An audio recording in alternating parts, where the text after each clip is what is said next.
Before you close your eyes tonight, I want you to imagine something so specific, so quietly detailed, that by the time I finish describing it, the world you are currently in will feel very far away. Imagine that you are standing at the edge of a forest in England, somewhere in the year 1743, and the morning is so still that you can hear individual water droplets falling from the leaves of an oak tree onto the carpet of moss below. The air smells of wet earth and pine resin, and something older than both of those things, something mineral and cool that comes from the stone that has been sitting in the shade of these trees for so long that the stone itself has forgotten what sunlight feels like. Somewhere ahead of you, barely visible through the trunks, is a low opening in the hillside. Not a cave exactly, though it is made partly from natural rock. Not a building exactly, though human hands have shaped it and fitted it with a wooden door and a small window whose glass is thick and greenish and bends the forest light in ways that seem almost liquid. It is a hermitage, and you are going to live in it for 1 full year. All you have to do right now, tonight, is stay still and listen, and I am going to take you there so completely and so slowly that by the time the story finds its way to silence, you will already be asleep. So pull your blanket up just a little higher. Let your breathing slow down, and come with me into the forest. The practice of keeping a hermit, of hiring a real human being to live in a specially constructed cave or grotto on a wealthy estate, and to embody the role of a philosophical hermit for the entertainment and edification of visitors, is one of the most extraordinary and consistently overlooked traditions in the entire history of English landscape gardening. It is a tradition that reached its peak in the 18th century, in that long golden afternoon of aristocratic creativity and eccentricity that produced the great landscape gardens of England. Those enormous, carefully designed, natural-seeming parks in which every hill and every pond and every grove of trees had been placed with deliberate intention to create specific emotional and philosophical effects on the people walking through them. The hermit, living in his hermitage, was one of the effects. He was a living installation, a human element in a designed landscape, a figure of contemplation and withdrawal placed in the composition the way a painter places a shadow, to deepen the mood, to direct the attention, to suggest depths that the eye cannot directly see. To understand why the 18th century English aristocracy found this idea not merely acceptable, but genuinely desirable, you have to understand something about the philosophical currents of the age. The 18th century was the era of the Enlightenment, of reason and science and the systematic ordering of knowledge, but it was also, simultaneously, an era deeply preoccupied with the limits of reason, with the value of solitude, with the romantic idea of the wise person who had withdrawn from the corruptions and vanities of society to live simply and think deeply. This idea had ancient roots. The hermits of the early Christian church, the desert fathers who had gone out into the Egyptian wilderness in the 3rd and 4th centuries to live alone in cells and caves, and to pursue a direct, unmediated relationship with God, had established the archetype of the solitary, holy person that European culture had been returning to ever since. By the 18th century, the specifically religious character of that archetype had softened into something more philosophical, more secular, more compatible with the Enlightenment sensibility. The hermit was no longer necessarily a Christian holy person. He was more broadly a seeker, a philosopher in the original Greek sense, a lover of wisdom who had found that wisdom required silence and simplicity and distance from the noise of ordinary social life. The landscape gardens in which hermitages were built were themselves philosophical statements. The great designers of the English landscape garden style, men like William Kent and Capability Brown and Humphrey Repton, were not simply making pretty parks.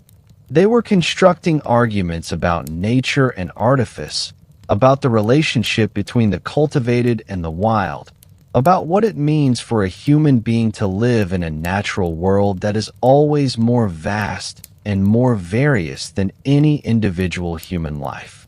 The winding paths that led through these gardens, paths that revealed different views and different moods at each turn, were meant to work on the visitor's imagination and emotions in a structured way, the way a piece of music works on the listener.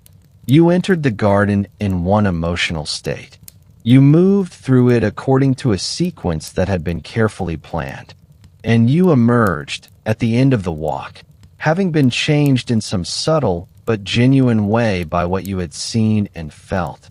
The Hermitage, with its hermit, was typically placed near the end of this journey, or at a significant turning point within it, precisely because the encounter with the solitary meditating figure was meant to crystallize the philosophical lessons of the entire walk, to bring them into sharp focus at the moment when the visitor was most prepared to receive them. The hermitages themselves varied enormously in their construction, from relatively simple thatched huts decorated with moss and bark and pine cones to elaborate stone structures with multiple rooms, with artificial stalactites hanging from the ceilings, with collections of fossils and minerals arranged in careful patterns, with root furniture made from the twisted and gnarled roots of trees, that sat in the rooms like silent wooden presences from the forest itself. Some hermitages had libraries of philosophical and religious texts. Some had hourglasses and skulls, traditional symbols of mortality and the passage of time, placed in prominent positions as reminders of the brevity of human life.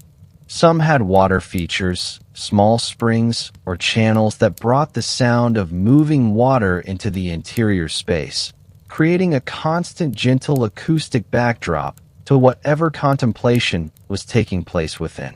The hermit who lived in such a structure was expected to embody the philosophical character of the place in his own person and behavior. The terms of employment, and there were real employment agreements drawn up between estate owners and their hired hermits, typically specified that the hermit must not cut his hair or his nails for the duration of his contract, which was usually 7 years. He must not leave the grounds of the estate.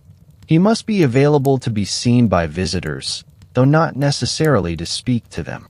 He must spend his time in visible contemplation, reading or writing, or simply sitting in thought.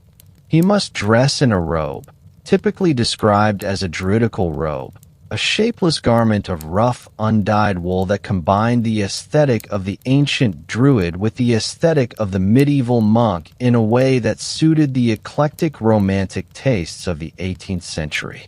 He must, in short, be a hermit, not merely play at being one, but actually inhabit the role so completely that visitors who encountered him in his cave would come away with the genuine impression of having glimpsed something ancient and true and irreducibly human about the life of solitude and thought.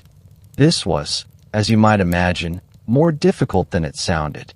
The records that survive from the actual hiring and employment of hermits in 18th century England reveal a consistent pattern of high aspirations and complicated realities. There was the hermit hired by the philosopher and politician Henry Hoare II at his famous garden at Stourhead in Wiltshire, who lasted several years before his employers began to find his actual company somewhat less romantic than his symbolic function.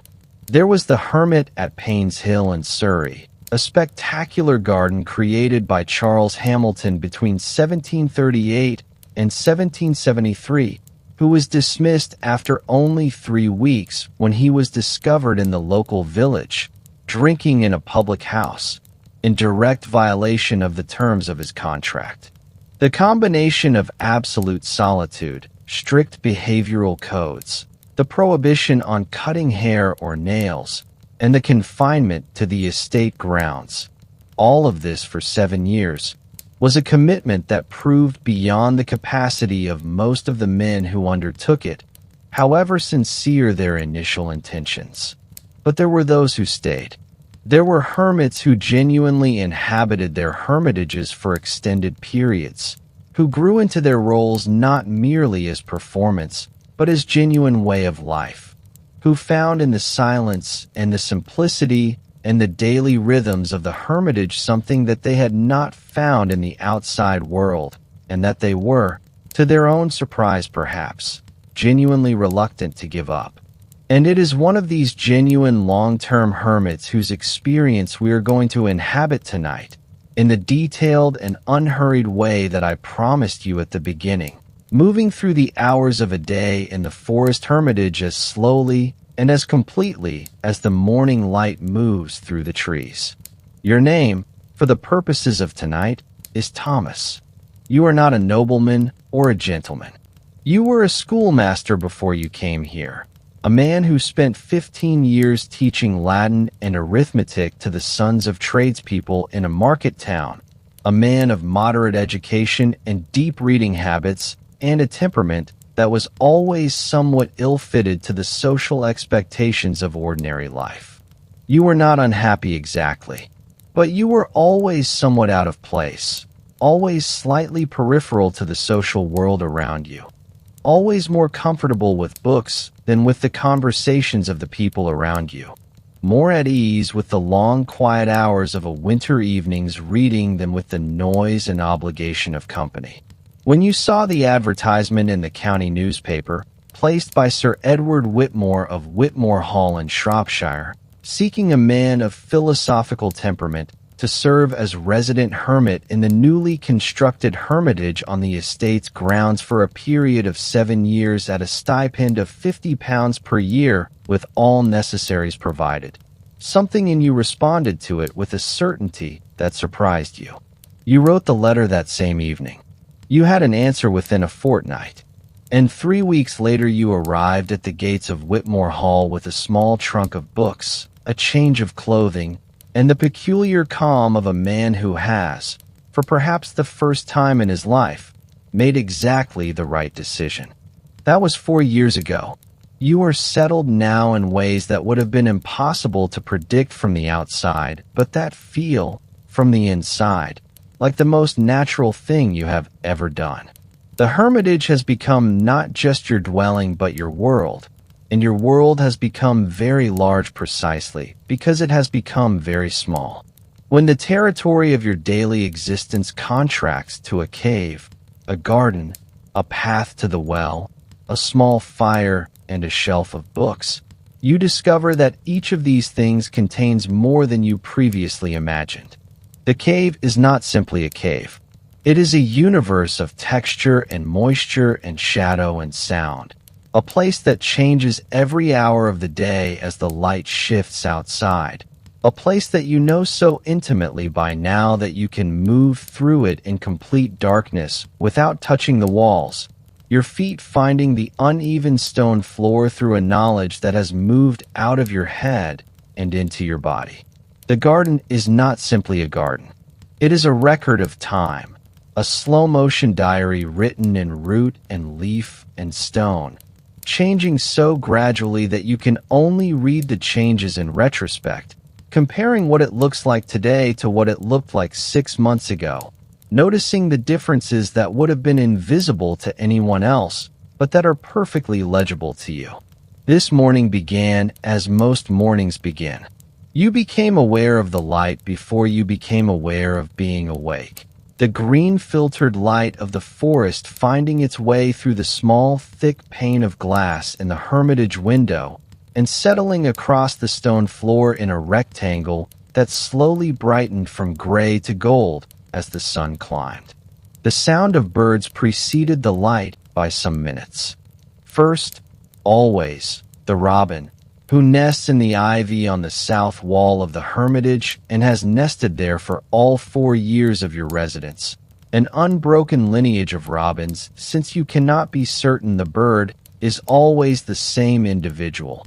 But in your mind it is always the same robin, your robin, who begins his commentary on the morning before any other bird, in a series of liquid descending phrases that feel, on most mornings, like someone slowly turning the pages of a very well-loved book.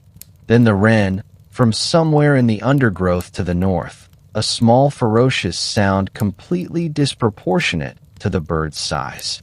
Then the blackbirds, multiple and overlapping, filling in the middle and upper registers of the forest soundscape with a melody so familiar that you could transcribe it note for note if you had the training to do so, though you do not. The calls layer over one another in the growing light until the whole forest is a single complex sound, and you are lying on your straw mattress under your wool blanket listening to it, with the specific quality of attention that comes from having listened to the same sounds in the same place for 4 years, an attention so well practiced that it catches everything without effort. You do not leap from your bed. That was the habit of your schoolmaster years, the alarm of the morning bell, and the immediate compulsion to be vertical and purposeful. Here there is no bell. There is no compulsion. There is only the light and the sound and the gradual return of full consciousness from the borderland of sleep, and you have learned to honor that return by moving slowly, allowing it to happen at its own pace. You lie still for some minutes, watching the light rectangle on the floor brighten by increments, watching the dust motes that move through it in slow spirals whenever a breath of air finds its way under the door, counting the birdsong voices and naming each one in your mind not with their Latin names, though you know those too from your books, but with the private names you have given them over 4 years of daily acquaintance. The robin you call elder, the wren you call parliament, the blackbirds, collectively, you call the congregation, a name that amuses you and that you have never told anyone because there is no one to tell. The act of rising from your bed in the Hermitage is a slow ceremony, and you have come to value it precisely as a ceremony, a marking of the transition from the dreaming half-life of sleep to the full wakefulness of the day. You sit up first, letting your legs swing over the edge of the low wooden bed frame, your feet finding the cold stone floor. Cold is a constant companion in the Hermitage. Even in summer, the stone floor never fully warms, and in the winter it is genuinely, deeply cold, a cold that comes from the earth itself, from the ancient geological processes that deposited this limestone here millions of years before there were any human feet to feel it. You have learned to appreciate this cold as a kind of honesty. The stone does not pretend. It is what it is, at whatever temperature the earth and the air have made it, and your feet on it every morning are a brief, sharp encounter with that honesty, an encounter that tends to clear the residue of dreams very efficiently. You pull on your robe. It is, as specified in your contract, a druidical robe, though what was meant by druidical in practical terms was simply a garment of undyed gray-brown wool, roughly cut and sewn, loose enough to allow movement, but substantial enough to provide real warmth. Yours has been mended many times by this point, because the terms of your contract do not provide for new garments on a regular basis, and you have learned to sew with a competence you did not previously possess, your stitches growing noticeably smaller and more even over the 4 years as your practice has accumulated. The robe has by now a specific smell, a layered smell of wood smoke and damp stone and the particular herbal quality of the forest air, and you have ceased to notice this smell except in moments when you suddenly encounter it again after it has been briefly absent, as when the robe has been washed and dried and has temporarily lost its accumulated identity. It takes several days of wearing after washing before it smells right again, and those days feel, obscurely, like a small displacement, a brief estrangement from your own daily reality. Your hair is long now. The no-cutting provision of your contract, which seemed potentially onerous when you read it, has produced a physical transformation that you have come to find unremarkable. Your hair reaches your shoulders, then below them, a gray-brown waterfall of it that you gather each morning into a loose arrangement secured with a strip of cloth. Your beard has grown similarly, curling at its ends, beginning to show silver threads among the darker hairs in a way that seems to please the visitors who occasionally appear at the Hermitage, because it fits the visual expectation of what a hermit should look like. You are aware of this, aware that you are partly a character in someone else's landscape composition, and you do not resent it. The role, whatever its origins, has become genuine. The distinction between playing a hermit and being a hermit is not one you think about much anymore, because the thinking you actually do, the real thinking of your actual days, is not about your role. It is about the things that genuinely occupy your mind, the books you are reading, the observations you are making, the slow philosophical work of a life lived in attention. You take the wooden bucket from its hook beside the door and step outside. The morning air is a different thing from the night air inside the Hermitage, cooler and more various, layered with the smell of wet leaves, and somewhere beneath that the faint sweet decay of last autumn's leaf fall still slowly composting on the forest floor. The path to the well is 12 paces long. You know this precisely because you have counted it so many times, not from compulsion, but because counting has become a way of paying attention, a way of ensuring that the familiar does not become invisible through familiarity.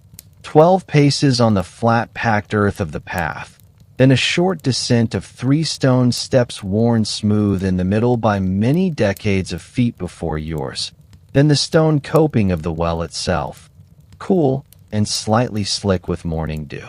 You lower the bucket on its rope, listening to the sound it makes as it drops, the hollow wooden knock of it against the well shaft, then the splash, then the silence as it fills, then the weight of it on the rope as you haul it back up.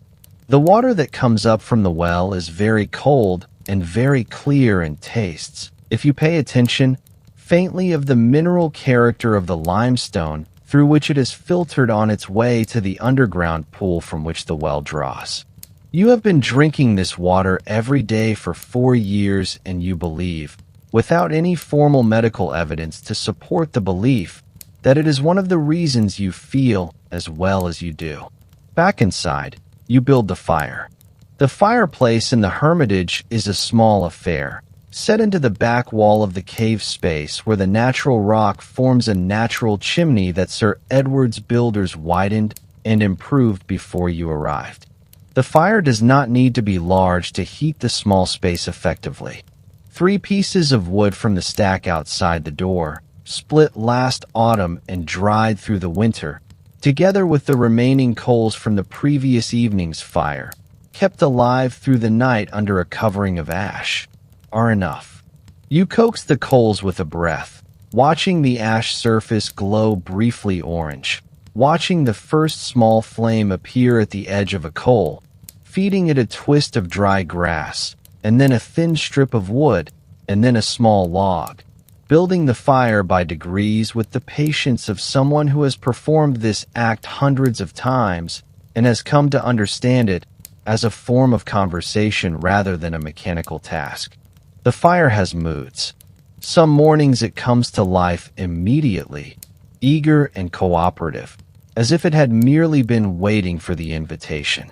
Other mornings it is reluctant, requiring more coaxing, more careful attention to the direction of the draft, more patience before the first real flame establishes itself. You have learned not to be frustrated by the reluctant mornings.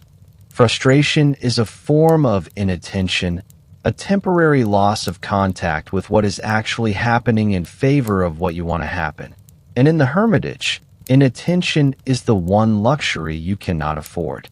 While the fire establishes itself and the cave begins to warm, you sit at the small wooden table that serves as your desk, your dining table, your reading surface, and your writing surface, and you open the journal. The journal is one of the necessaries provided under your contract, a bound notebook of reasonable quality that you fill at roughly one per year. You are in your fourth volume now. The entries are not literary in any ambitious sense. They are observations, mostly. What the weather has done, what birds you have seen, what the garden looks like today versus how it looked on the corresponding day last year, what you have read, what you have thought while reading it, what questions have occurred to you that you cannot yet answer. The journal is your conversation partner. In the absence of human conversation, and the habit of writing in it each morning before you have spoken to or encountered anyone has become so fundamental to your daily structure that on the rare mornings when something prevents it, the whole day feels slightly out of register, as if a gear in a clock has failed to engage properly and the mechanism is running slightly wrong.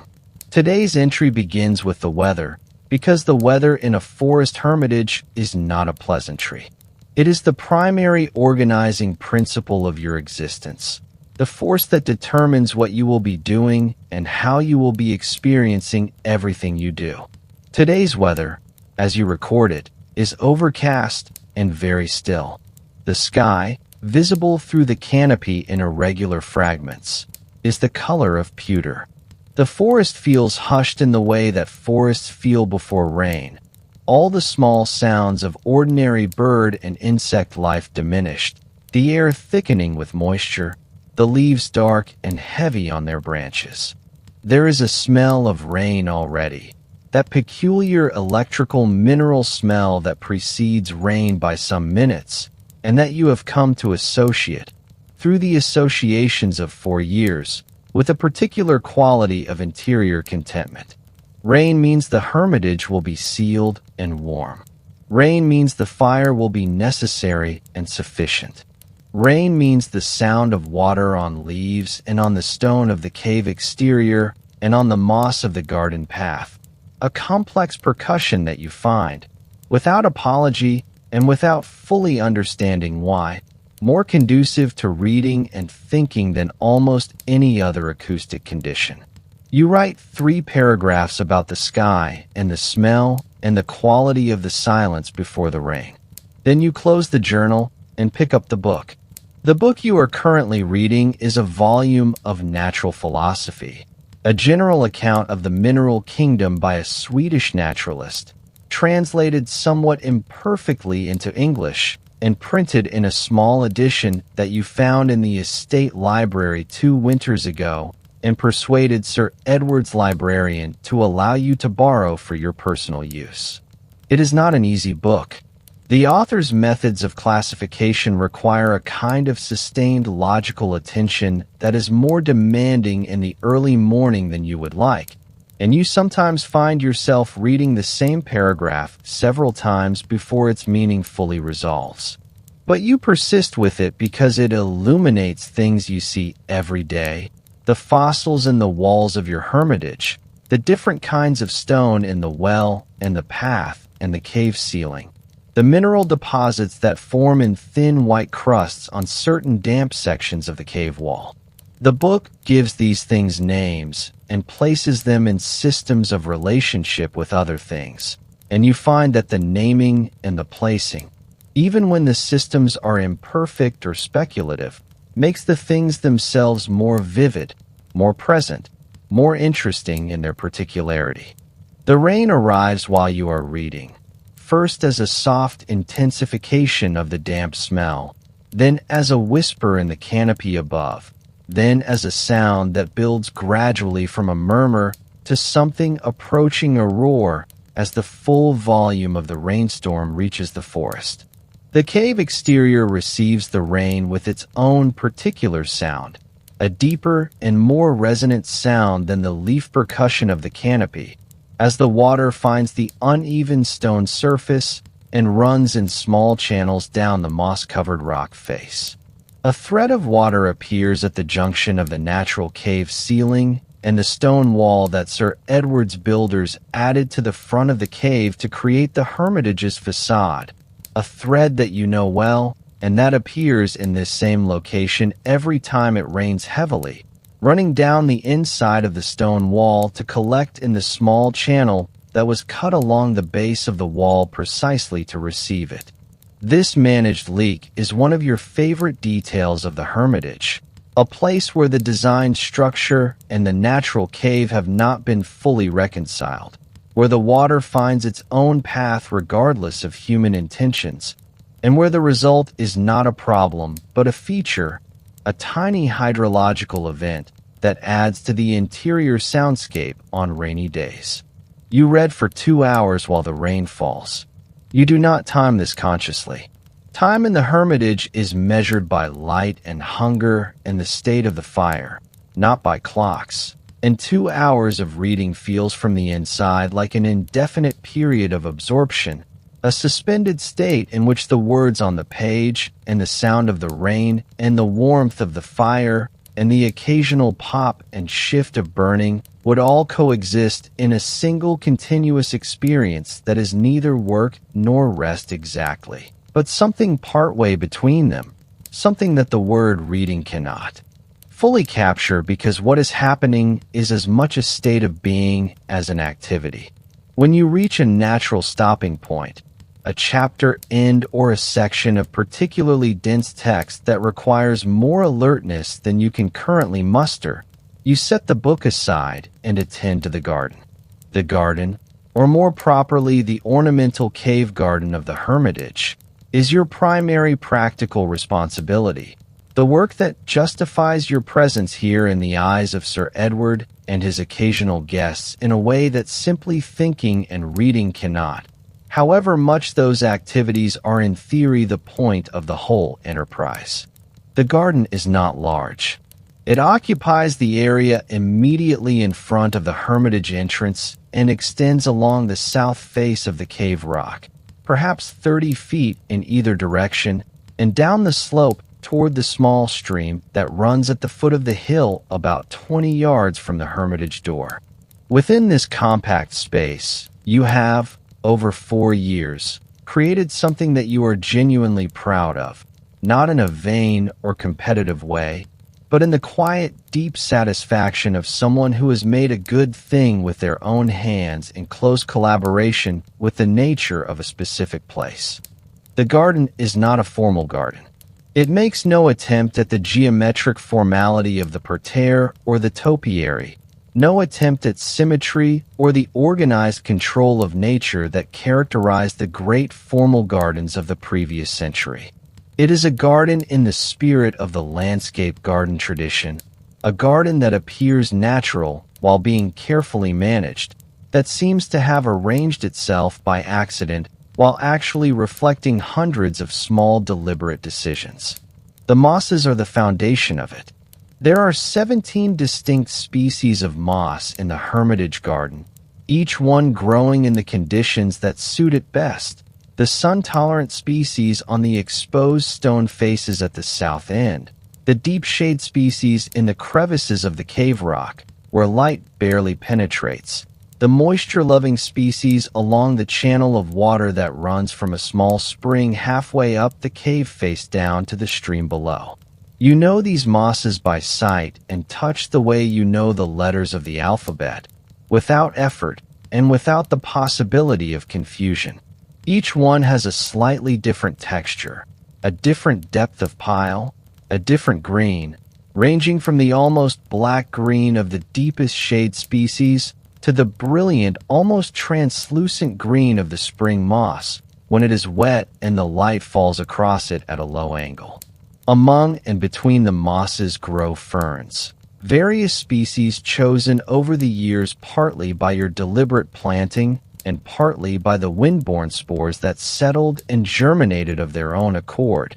And you have come to think of the self-planted ferns as co-designers of the garden, nature's contributions to a collaborative project that has no master plan, only an ongoing conversation between your intentions and the ground's own preferences.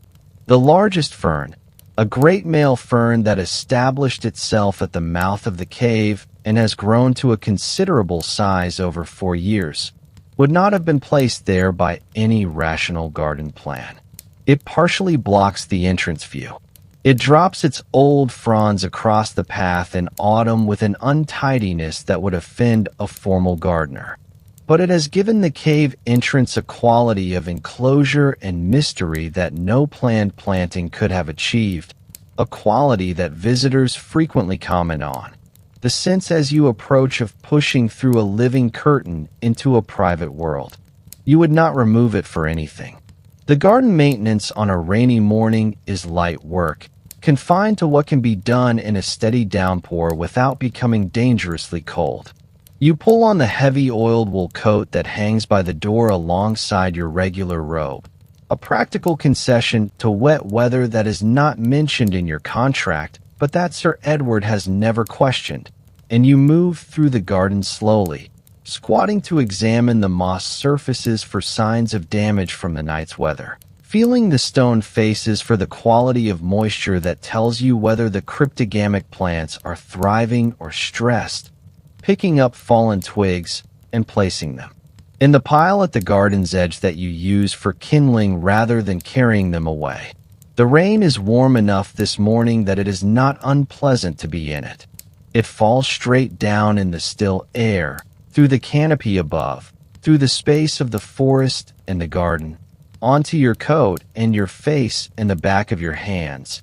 And the sensation is one of being included in the weather rather than subject to it, of being a wet stone or a wet moss among the other wet stones and mosses of the garden.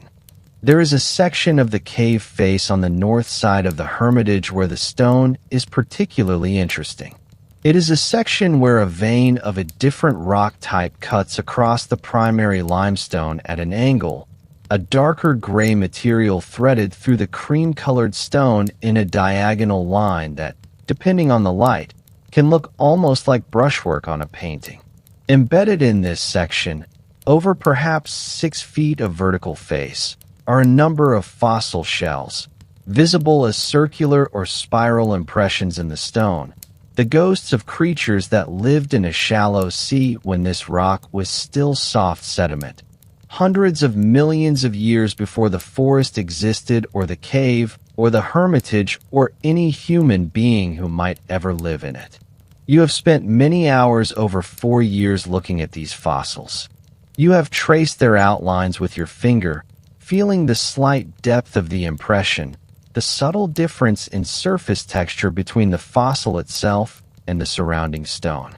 You have drawn them in your journal, crude but recognizable drawings that capture at least the basic shapes and relative positions of the various specimens.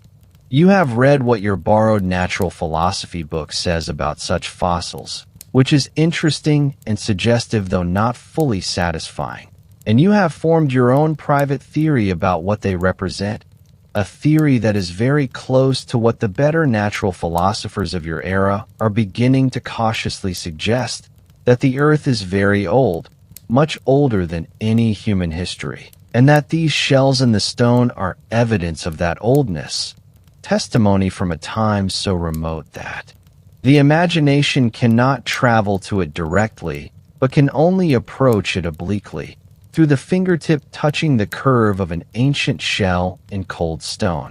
The afternoon light, on a rainy day, has its own quality in the Hermitage. The grayness that comes through the thick window glass is not depressing. You have surprised yourself by finding it consistently beautiful, a soft, even illumination that shows the interior of the cave in its most detailed aspect. All the texture of the stone walls and ceiling visible without the harsh shadows that strong directional sunlight creates. The artificial stalactites that hang from the ceiling of the inner chamber of the Hermitage, constructed by Sir Edward's builders from fragments of true stalactite material brought from a cave in Derbyshire, and cemented in place to create the impression of a naturally formed space, catch the gray light on their irregular surfaces and glow with a faint cream-white luminosity that is genuinely beautiful. A beauty that you did not expect from artificial constructions, but that the materials themselves have earned, because the stalactite fragments are real even if their placement is not, and their geological age and their mineral complexity are not diminished by the human intervention that repositioned them. The root furniture deserves your attention this afternoon. One of your regular maintenance tasks is the care of the root furniture, the chairs and table and small cabinet that are made from the gnarled roots and branches of old trees, cleaned and preserved and arranged in the Hermitage to create an atmosphere of natural antiquity. This furniture was made before you arrived, commissioned by Sir Edward from a craftsman who specialized in this form, which was fashionable among the owners of landscape gardens in this period. It is not comfortable furniture in the ordinary sense. The surfaces are irregular, the angles not always ergonomically convenient, the whole aesthetic tending more toward the picturesque than the practical. But you have come to love it precisely for its refusal of the ordinary. The chair you sit in most often is made from the root ball of a large oak that was probably 200 years old when it fell, and the root ball itself has a shape that was not made for sitting in, that barely accommodates sitting in, but that has, through your 4 years of daily use, developed the kind of negative of your body in the way that old furniture slowly accommodates its regular occupants. You fit into it now as you fit into no other seat in the world, a fact that you find quietly wonderful. The preservation of the root furniture requires periodic treatment with a preservative mixture, a recipe that Sir Edward's head gardener provided at the beginning of your residency. The mixture includes linseed oil, which you warm beside the fire until it is liquid enough to penetrate the wood, and a small quantity of beeswax, and a dark pigment that deepens the natural color of the weathered wood and gives it the rich dark tone that makes the furniture look as ancient as possible. You apply this mixture with a cloth, working it into the crevices of the root surfaces with a small brush, following the grain of the wood wherever grain is detectable and following your own judgment wherever it is not. The smell of the warmed linseed oil fills the Hermitage on treatment days with a smell that is warm and nutty and slightly sweet, completely different from the mineral and organic smells that normally define the space, and the contrast is pleasant, a brief olfactory interruption that makes you more aware of the usual smell by temporarily replacing it with something different. The fossils in the walls, beyond the section of the cave face that you have been studying all morning, are embedded also in the interior walls of the Hermitage, in the mortared stone construction that makes up the built sections of the structure. Sir Edward's builders, presumably at his direction, incorporated fossil-bearing stone into the construction wherever they could find it, so that the interior surfaces of the Hermitage are scattered with shell impressions and occasionally with the more dramatic forms of larger fossils, the coiled outline of an ammonite visible near the window, the cross-section of a crinoid stem visible in the stone of the doorframe. These fossils have become for you, over 4 years, a form of decoration more satisfying than any painted or carved ornament could be, because they are genuinely old in a way that no decoration made by human hands can be, and their oldness adds to the Hermitage a quality that is difficult to name precisely. Gravity, perhaps. Wait. The feeling of being in a place that has a past so long it makes all human pasts seem brief and recent, a feeling that is not depressing but oddly comforting, because it puts your own brief life in a perspective that makes its difficulties seem proportionate and its pleasures seem sufficient. The evening meal, when it comes, is a simple affair. The provisions that arrive from the estate kitchen once a week, carried by a silent young man named William who leaves them at the Hermitage gate and departs without entering the Hermitage grounds, are plain and sufficient. Bread, baked twice weekly by the estate kitchen, hard cheese, root vegetables, turnips and parsnips and potatoes in their seasons, dried beans and peas, salt fish when the fresh supply is unavailable, occasional eggs, ale, 1 small barrel per week. You have supplemented these provisions over 4 years with the produce of a small kitchen garden on the sunny side of the Hermitage rock, where you grow herbs and some salad greens in the warmer months, and with the occasional gift of fresh fish or game from the estate's gamekeeper, a man named Hargreaves who has taken a private interest in your welfare that he expresses through the occasional rabbit or string of perch left at your gate, never with any accompanying note or explanation. Tonight's supper is a soup made from the potatoes and parsnips simmered in water with dried herbs from the kitchen garden and thickened with a handful of oats. You make it in the single large iron pot that hangs from the fire crane over your small hearth, stirring it occasionally with the long wooden spoon that lives in the pot hook beside the fire. The process of making the soup is unhurried, occupying perhaps an hour of slow stirring and occasional tasting, a process that has its own satisfactions quite separate from the anticipation of eating. There is something in the act of cooking over a fire, in the management of heat and time and ingredient, that engages a part of the mind that reading and writing do not engage, a practical and sensory intelligence that finds in the making of soup a form of expression that is complete in itself, requiring no audience, and producing no permanent record, existing only in the making and then in the eating and then in the satisfaction that follows.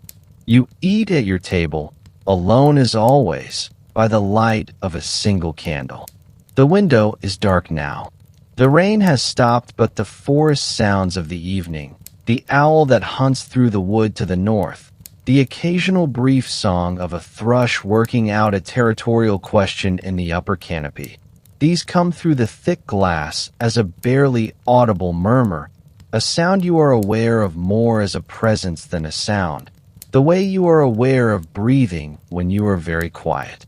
The candle flame is steady in the still air of the Hermitage and throws a circle of warm light that encompasses the table, the open page of the journal, the wooden bowl of soup, and not much else.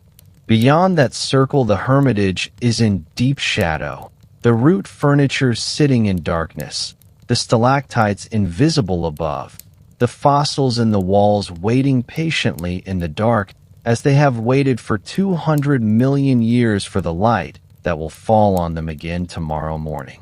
After supper, you write in the journal for the second time of the day, the evening entry, shorter than the morning one, less analytical and more simply observational, a record of what the day contained.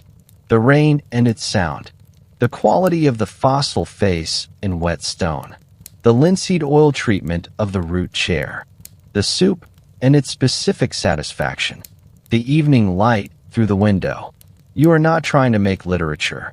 You are simply trying to make a record, trying to honor the day by acknowledging that it happened, that it contained things worth noting, that its small events and quiet observations were not lost simply because no one but you was there to witness them. The fire is low by the time you finish writing. You cover the coals with ash to preserve them through the night, a nightly ritual performed with such consistent care that you sometimes think of it as the day's final act of maintenance. The tucking in of the fire as you yourself are about to be tucked in, the covering and preserving of warmth against the cold of the night so that it will be there tomorrow morning when you need it again. The candle you pinch out with your thumb and forefinger, briefly, cleanly, the small pain of it so minor and so habitual that you do not register it as pain, only as the moment of darkness that follows the act. The Hermitage at night, in darkness, is a particular experience. The first thing you become aware of, after your eyes have fully adjusted to the absence of candlelight, is that it is not dark in the absolute sense. Light enters the Hermitage even at night, the faint general luminosity of a cloud-covered sky, finding its way through the window glass and providing enough light to see the outlines of the furniture and the shape of the door. On clear nights, if there is a moon, the interior of the Hermitage is genuinely luminous. the moonlight through the thick glass spreading across the floor in a pale green-silver rectangle that moves slowly as the moon moves, a natural clock face on the stone floor. Tonight, with the clouds still present after the day's rain, the light is minimal but not entirely absent, a soft gray that is enough to navigate by if you know where you are going, which you do perfectly, every stone of the floor known to your feet in the darkness. You lie down on your straw mattress and pull the wool blanket up. The mattress rustles under you as you settle, the dry straw compressing into the contours of your body as the blanket traps the warmth of the fire-heated air around you. The stone walls of the Hermitage, which spent the day absorbing the heat of the fire, release that heat slowly through the night, so that the interior temperature drops only gradually, and in the early hours of the night it is genuinely warm in the Hermitage, warmer than you might expect from such a primitive structure, warm enough that the blanket is a comfort rather than a necessity. The sounds of the forest at night are different from the sounds of the forest by day. The birds are silent, or nearly so, only the owl making itself known in its periodic and haunting way, that long trembling call that carries through the trees and reaches you through the walls of the cave as a faint presence, more felt than heard. The small mammals have taken over the acoustic landscape, the occasional rustle in the dead leaves outside, the squeak of something small passing over the stone at the garden's edge. Once, early in your residency, these sounds alarmed you, activated the city dweller's instinct that equates nocturnal sounds with danger. Now they are simply the night's own conversation, the evidence that the forest is alive and active in its night mode, attending to its own business in the dark with the same focused purpose that you attend to yours in the light. Lying in the dark in the Hermitage, you sometimes think about the people who walk through this garden during the summer months, the visitors to Whitmore Hall who take the landscape walk and who come, eventually, to the Hermitage. You are aware of them as a kind of distant audience, an audience that you engage with only briefly and at a remove, through the spectacle of your visible contemplation rather than through direct conversation. What they see when they approach the Hermitage and find you sitting in the entrance, your long-haired and long-bearded figure in its rough robe, book in hand or pen in hand, or simply sitting with your eyes on the forest, is something that you yourself cannot see, cannot step outside your own experience to observe. But you imagine it sometimes, lying in the dark, and you think that what they see is probably a kind of mirror. They see the life they half wish they were capable of living, the life of radical simplicity and undistracted thought that the noise and obligation of their own lives make impossible. They see it and they feel something complex, some mixture of longing and relief, longing for the simplicity and relief that they do not actually have to live it. And they walk away from the Hermitage changed, at least temporarily, the way the landscape garden designer intended them to be changed, with a slightly different relationship to the question of what a good life requires and what it does not. This is, you think on your most reflective evenings, the genuine work of the Hermitage. Not the maintenance of the garden, though that matters. Not the reading and writing, though those matter too. The genuine work is simply being here, being visibly and genuinely and unselfconsciously here, in a way that makes other people ask themselves where they are and whether they want to be there. It is a strange and unexpected form of usefulness. Usefulness through example rather than through action, and it is not one that you sought or planned. It simply emerged from the daily practice of the life you have chosen, the way the moss emerges from the damp stone, quietly, gradually, in response to the conditions that make it possible. The year has its rhythms that contain and organize the days. In February, the first snowdrops appear in the garden.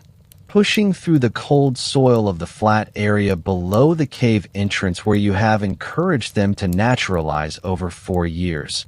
Until now, there are hundreds of them, a white carpet that appears with the reliability of a calendar, telling you the same thing every year, that the worst of the winter is behind, that the light is returning, that the annual cycle of the garden is beginning again.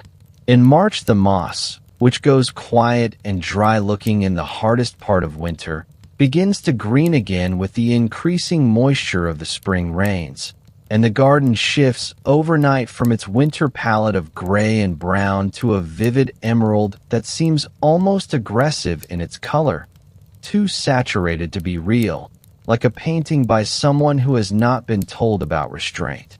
In April, the ferns unroll their croziers, those tight spirals of new growth that uncurl with such deliberate slowness that you can almost watch them move if you sit still long enough, which you have learned to do, sitting beside the large fern at the cave entrance in the April morning light and watching the unfurling progress over an hour that reveals perhaps a centimeter of new growth.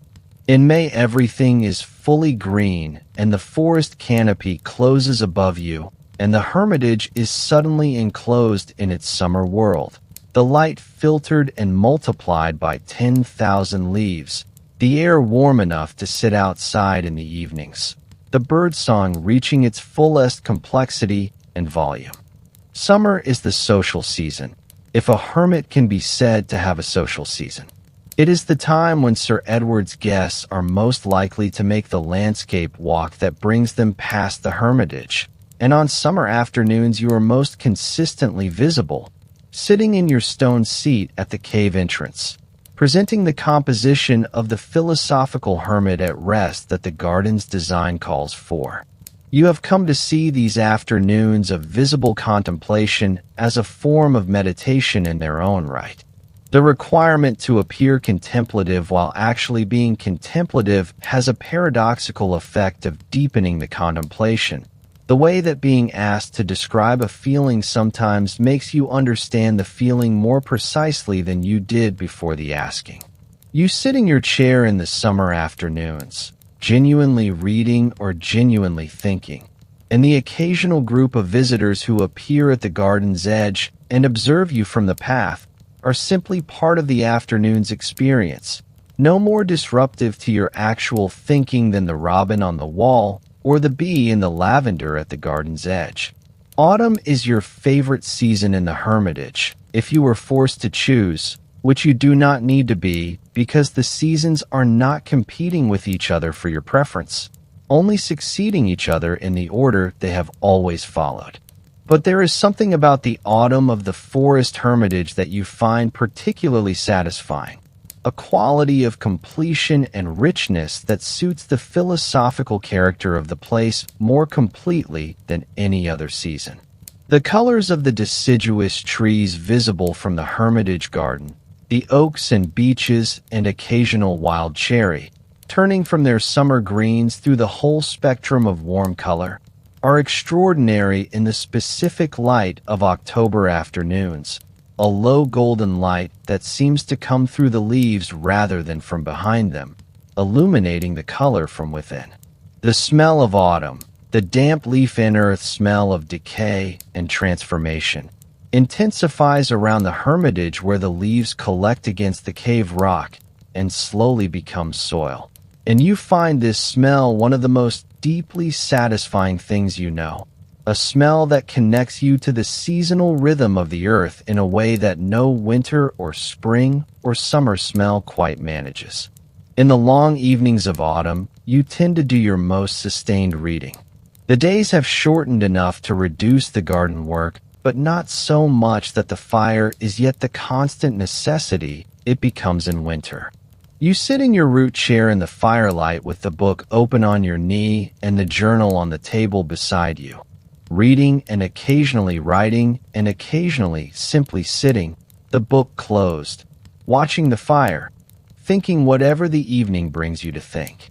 These thinking sessions, which are not meditation in any formal or disciplined sense, but which have something of meditation's quality, are the times when you feel most directly that the Hermitage is doing what Hermitages are supposed to do, clearing the mind of its ordinary clutter, making space for whatever thoughts are genuinely important enough to arrive and stay in the silence.